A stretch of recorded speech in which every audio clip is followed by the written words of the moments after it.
Hey there, welcome to the Blockcrunch, the podcast where we talk to investors, entrepreneurs, and builders in the blockchain space to figure out what are the macro trends and what's next in the world of blockchain. I'm your host for today, Jason Choi, and today I am talking to Hunter Horsley, the co-founder of Bitwise Asset Management, also the firm behind the world's first crypto index fund, the crypto HOLD10 fund.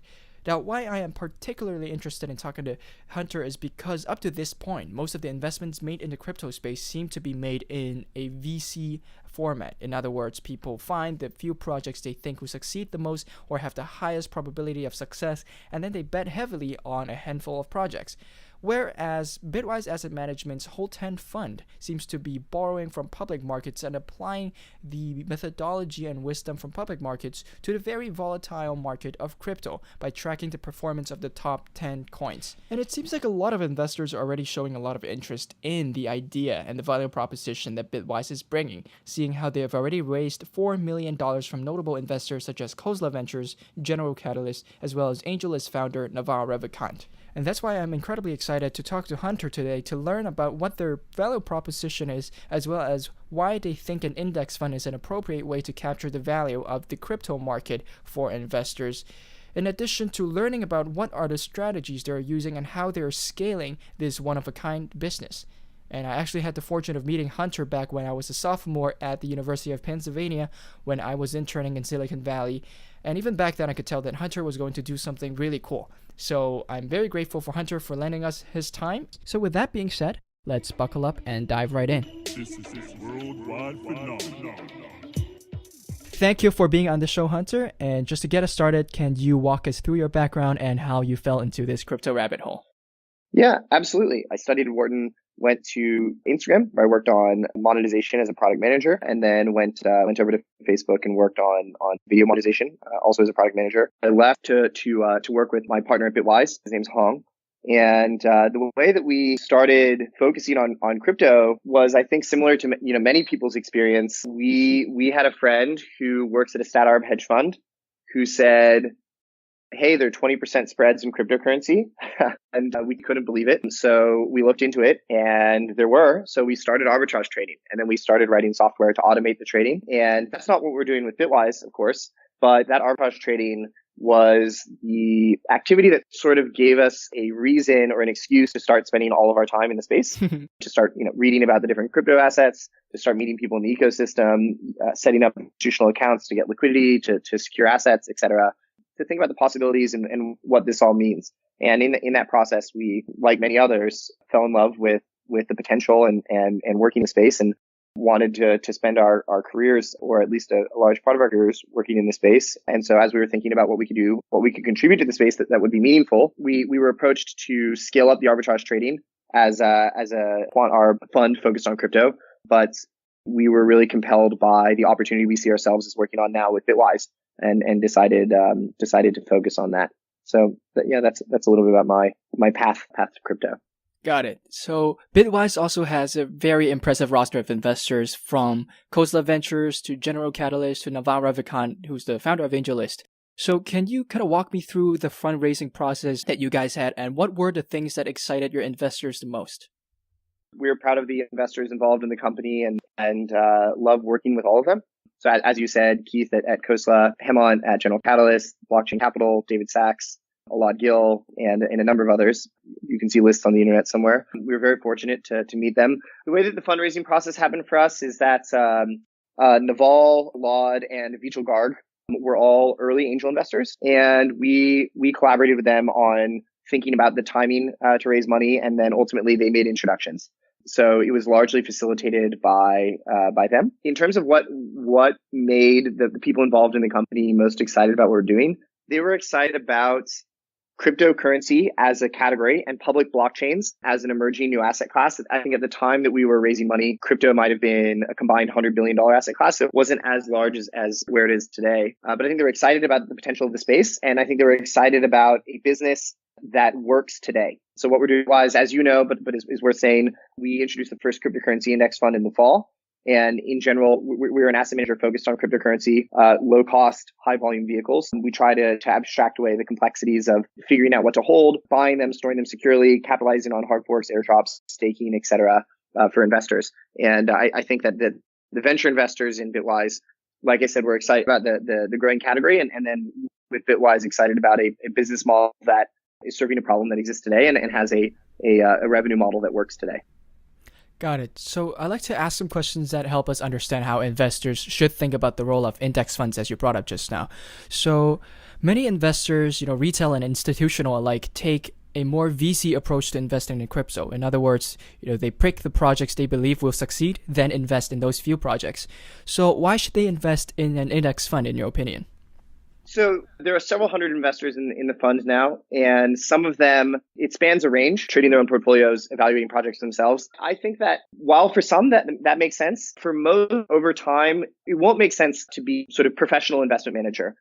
I think that there will be individuals who are good at it or who really enjoy it and can make a career out of it. But I think many increasingly will want exposure, a way of expressing an investment thesis, but won't want to be spending so much time researching investments and managing a portfolio. We think that one of the most popular investment theses that people have is something along the lines of, I believe that a number of cryptocurrencies will be meaningful one day, and I would like exposure to whatever unfolds or whatever develops as the most meaningful assets. And so the Bitwise HOLD10, which is the first fund, it holds a basket of the top 10 assets, your diluted market cap, gives investors a way of holding a diversified portfolio and also holding whatever emerges as the most valuable over time without having to be actively managing things themselves. Gotcha. So on that note, what are the benefits of investing in a crypto index fund over simply putting money into, say, the top 10 coins by market cap? Why can't investors just, say, invest in the top 10 coins themselves? Yeah, absolutely. So investors could, of course, buy the holdings of the index in proportion to the index's allocations. I think that there are a few reasons that investors like investing through the fund. And then we also take advantage of things like hard forks, airdrop. If staking becomes a reality for Ethereum next year, staking the assets, if the Lightning Network comes up to meaningful production levels, we will evaluate staking the Bitcoin as a supernode. We also, of course, take care of things like preparing taxes, providing an investment portal where investors can see the performance of their investment. So I think to an extent, investing through the fund vehicle, you can certainly replicate the portfolio yourself. It just simplifies management, and also, of course, gives you access to having a firm focused on execution, getting the best price, storing it securely, taking advantage of these opportunities. And so I think those are the reasons that investors like investing through the fund versus managing the portfolio themselves. Mm-hmm. And speaking of investors, some investors might think that it will be harder and harder to see, the 50x to 100x returns as crypto assets become more mainstream. And in addition, for things like Bitcoin or Litecoin to become usable currencies, their value probably have to stabilize some point in the future. So in that case, should investors be worried that the returns for an index fund will slowly plateau over time, perhaps even normalizing to represent, say, more conventional currency ETFs? As you get into later rounds, the growth stage of private equity, you're looking for a 2x. As a company becomes more mature, it starts trading in public markets. You're looking for 5 to 50x not 50x, 5 to 50% appreciation in a year. Obviously, 50% would be phenomenal, and some of the tech stocks have been able to deliver that. And then over time, as companies get very mature, right, the appreciation expectations for something like Cisco and NHP are different than the expectations around something like Snapchat. And so I think it's very natural for assets to go through this curve. And I think it's possible cryptocurrency as a whole will experience some of this maturation. For the large cap fund, it's definitely the case as the category matures and the large cap assets become more proven, more adopted, less risky. The expectations for return would also adjust. And I think you could see the introduction of vehicles targeting, higher growth opportunities or higher growth sets of assets. So I think that's definitely a possibility, and it's something that we think about. I do think today that all crypto asset projects are firmly in the category of early stage and high risk. Got it. And speaking of high risk, are there any plans in Bitwise to capitalize on the more high risk investments and potentially more high reward investments, such as, say, ICOs? At the moment, that's not something that we we have focus on. I think that obviously ICOs have been a big part of what's developed in 2017 and an incredible new fundraising mechanism. But it's not push ICOs is not something that we have a product for right now, or it's not an area that we're focused at the moment. And I'm also interested in your thoughts about the future of the financial ecosystem around crypto as a whole. So to start us off, in the long term, do you see crypto becoming a larger part of investors' portfolios, or should its speculative nature dictate that it remains a small part of investors' portfolios? Yeah, that's an interesting question. I think that everyone in the community is figuring out what currency, is working to figure out the right way of thinking about cryptocurrency in real time. And, the one current framework that people use for thinking about the opportunity is, especially for monetary focused crypto assets, is to be a store of value like gold, or which is, depending on who you ask, a 3 or $7 trillion store of value. If more expansive than that, if it can serve the opportunity being filled by the global broad money supply, which is a $90 trillion, $90 trillion set of value, then it could be more meaningful. So we'll dip on the opportunity that crypto assets end up stepping into and filling. That will have implications for what portion of portfolios it makes sense to expose and have allocated. I think what we're seeing today is certainly there's some investors who have 20% or more of their portfolios allocated, but I think much more common amongst our large clients is 50 basis points up to 5%. And so that may change as we have a better picture of the opportunity that cryptocurrencies are tackling. And speaking of this bigger picture, I recently read this really interesting report by Goldman Sachs, and they said that a lot of crypto coins will probably go to zero in value. And many, even vocal supporters of crypto assets, have also said that a lot of the projects we see today will likely fail. So I'm curious as to what your thoughts are in terms of what are the reasons that will go behind certain crypto tokens staying as dominant tokens, and what are the reasons behind some tokens failing to remain in the consciousness of the crypto market? Or in other words, which one do you think is the more likely outcome for the future of crypto? Top crypto assets today remaining at the top because people are already using them, or will better and more technologically advanced crypto assets displace the current ones we have?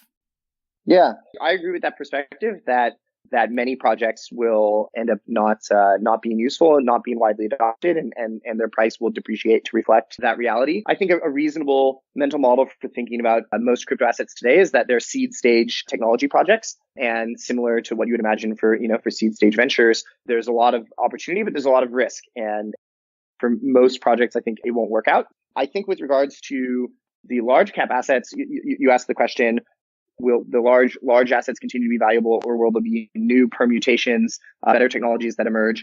We'll see what happens. Certainly Ethereum is relatively young and has grown to be something meaningful, important, that has a lot of development happening on top of it, has meaningful transaction volume, adoption. And it's a relatively new crypto asset. So I think that is possible that new things will be introduced that will grow to significant importance and price appreciation. I do think that the large assets have significant advantages over a competing new network or crypto asset that's trying to do the same thing, because cryptocurrencies have a few sort of reflexive mechanics. As the value of, let's just continue with the example of Ethereum, appreciates as more people adopt it, you have a wider array of people who hold Ethereum, can send it, can exchange it. The ecosystem of payment providers, exchanges, etc., more and more will support it. As the price increases, the incentives for people to mine and contribute hash power to Ethereum improves, and therefore its defensibility as well as its ability to process transactions improves, which makes it better. And then also, I think an important dynamic that's emerged is that many projects have a surrounding foundation or ecosystem of developers or organizations that are working to improve the underlying protocol. And those organizations are better funded as the value of the asset appreciates. So the Ethereum Foundation, for example, with the price of Ethereum where it is, has huge resources at its disposal to develop and raise awareness about the protocol. I think the Ethereum Foundation maybe has 100 employees Consensus, which is another organization that works on Ethereum. They do government consulting, business consulting, lobbying. They train Solidity developers. They fund application development on top of Ethereum. I think they have employees worldwide. Is also funded by the price of Ethereum. So those are all meaningful advantages that Ethereum has in striving to provide the value and address the use case versus a sort of a new technology that's being proposed but hasn't yet been brought into the marketplace. I think it's definitely possible that we'll see new projects that become important and grow to meaningful size. But I do think that the large cryptocurrencies have lots of advantages by virtue of being large. Got it. So a lot of it has to probably do with network effects then. Yeah. I think network effects and some of those mechanics relate to how the organizations that work on the projects are funded. So moving on to Bitwise itself, moving forward, what do you think are the most important challenges in crypto that Bitwise will be solving?